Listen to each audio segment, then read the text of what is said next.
Berhenti bicara tentang masa lalu. Saatnya menatap masa depan. Bersama Ishak Rafiq, Direktur Eksekutif Masa Depan Institut.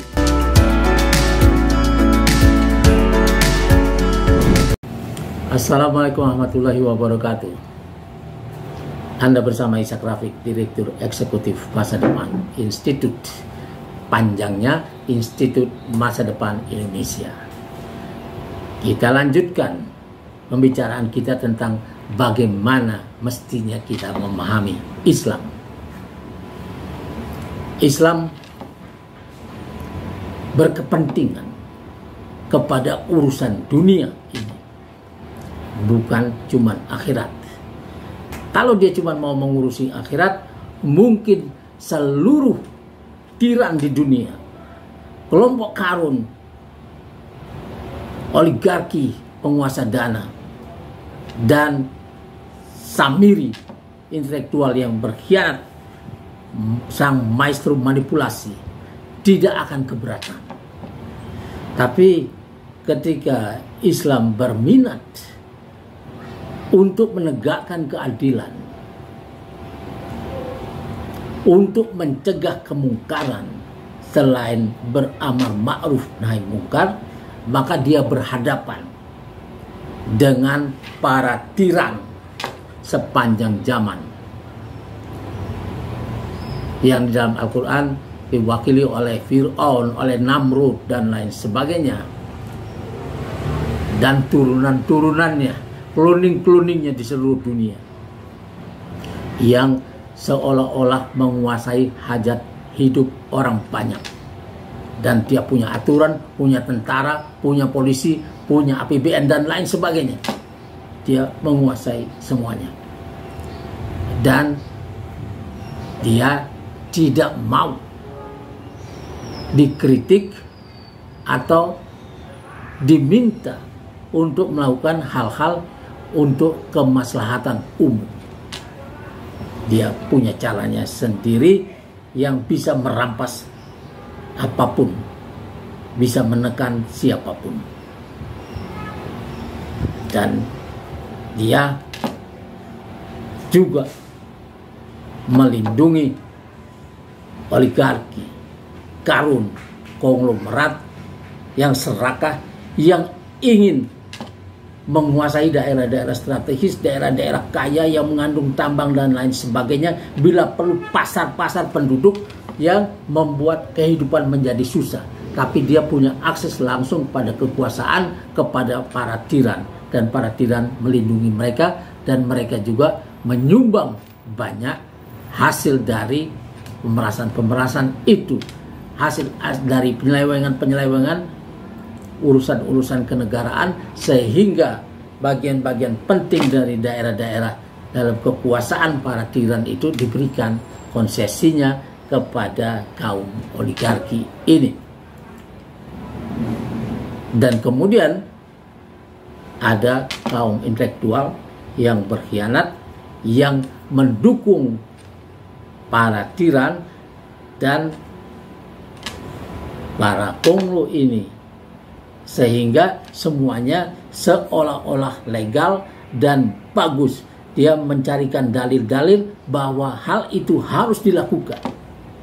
Kalau tidak, negara bisa bangkrut dan lain sebagainya. Hal-hal yang berhubungan dengan rakyat menjadi sesuatu yang berat di negara itu, tapi untuk memberi konsesi-konsesi kepada para konglo ini menjadi sangat mudah. Dan inilah yang mau ditegakkan Islam, keadilan. Maka Islam berhadapan dengan ini. Semua nabi-nabi mengalami hal yang sama, berhadapan dengan para tiran, para karun, dan para penyihir intelektual yang berkhianat. Nah, untuk mencegah kemungkaran ini, perampasan-perampasan ini, Allah sejak zaman Nabi Adam sampai kepada Nabi Isa, kadangkala turun langsung menghancurkan para tiran, menenggelamkan Fir'aun dan lain sebagainya, menyelamatkan para nabi.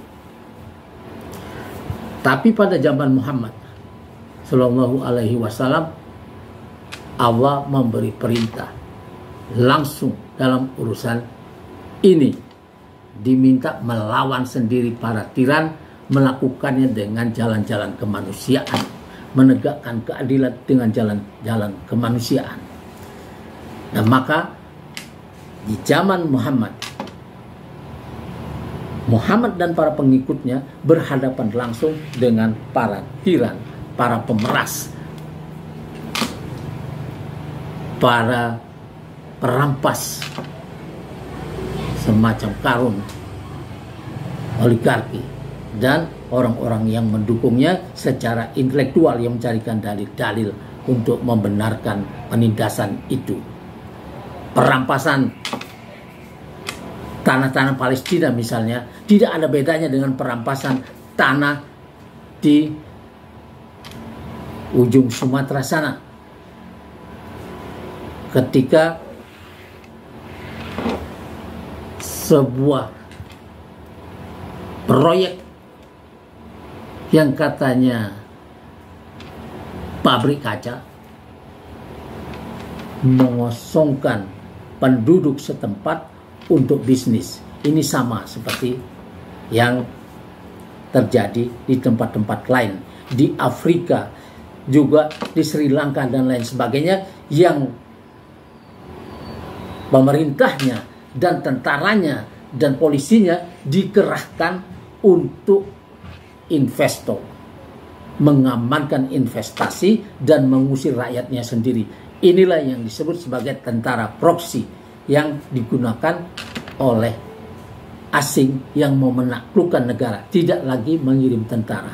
Nah, disinilah dia berhadapan dengan kewajiban seorang muslim untuk menegakkan keadilan, menolak perampasan-perampasan itu. Nah, dalam rangka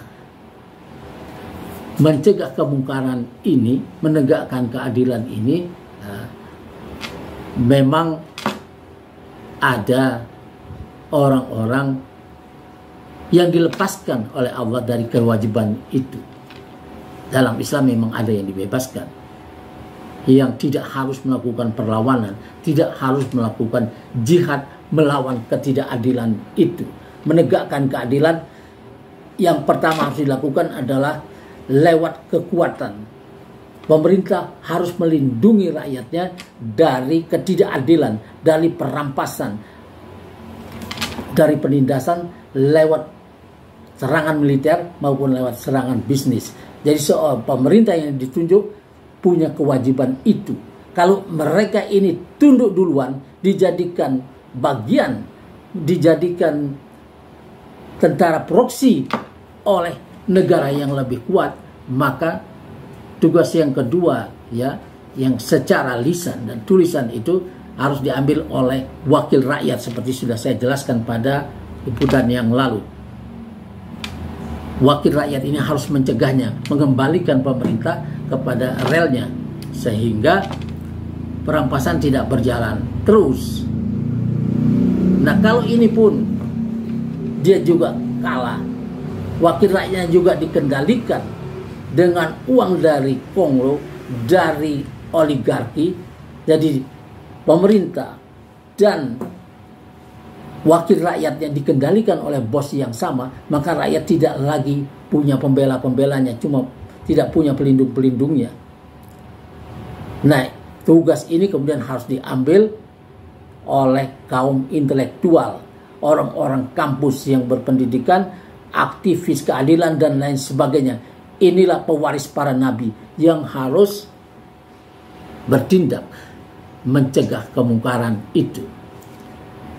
Nah, kalau ini juga tidak mampu mencegah kemungkaran dengan lisan dan tulisan, maka cegahlah dengan hati, kata Nabi, yaitu inilah selemah-lemahnya iman, yaitu kamu benci pada kejahatan itu, bukan mendukungnya, bukan pura-pura tidak tahu. Tapi ada orang-orang yang dibebaskan oleh Nabi dari kewajiban ini, yaitu orang jompo, wanita hamil, ibu yang menyusui, anak-anak, dan orang-orang yang lemah ingatan. Ini dibolehkan oleh Nabi untuk tidak ikut berjihad menegakkan keadilan. Di samping itu, ada juga orang-orang yang minta izin kepada Nabi dulu di Madinah. Ya, ini diabadikan oleh Allah dalam surat Al-Bara'ah atau surat At-Taubah. Ya, orang-orang ini minta izin kepada Nabi, padahal mereka sehat, ya, kuat, punya fasilitas untuk ikut menegakkan keadilan. Tapi dia minta kepada Nabi untuk tidak ikut berjihad, karena rumahnya tidak ada yang jaga, warungnya nanti bangkrut dan lain sebagainya. Ketakutan-ketakutan ini, dia minta izin kepada Nabi untuk tidak ikut berjihad padahal mereka sehat. Nah, orang-orang ini oleh Allah kemudian diperintahkan kepada Nabi untuk memperlakukan mereka sebagai orang-orang munafik. Orang-orang ini, kata Allah, mempunyai rasa cinta kepada musuh-musuh rakyat, musuh-musuh umat, musuh-musuh kemanusiaan, para perampas dan lain sebagainya, punya rasa cinta itu. Dan ini dilarang oleh Allah. Nah, saudara-saudara sekalian, kita boleh mengevaluasi diri kita sendiri. Ya, kita berada di mana dalam urusan menegakkan keadilan ketika negara sudah seperti ini. Ketika Rempang, Morowali dan lain sebagainya boleh dirampas lewat undang-undang Omnibus Law yang sudah dibuat, undang-undang Cipta Kerja yang mengizinkan tanah-tanah rakyat itu boleh diambil kapan saja walaupun punya sertifikat untuk kawasan-kawasan ekonomi khusus, artinya untuk bisnis. Nah, ini sangat berbahaya kalau dibiarkan terus berjalan. Pemerintah baru tugasnya adalah mencabut ini salah satunya, supaya rakyat ini bisa hidup sebagai orang merdeka, sebagai tuan di negerinya sendiri. Dan tugas pemerintah memberi kemakmuran, bukan merampas tanah-tanah mereka untuk orang-orang yang sudah kaya. Tidak, harus ada aturan yang membuat rakyat ini aman. Saudara-saudara sekalian, kita cukupkan dulu. Wassalamualaikum warahmatullahi wabarakatuh.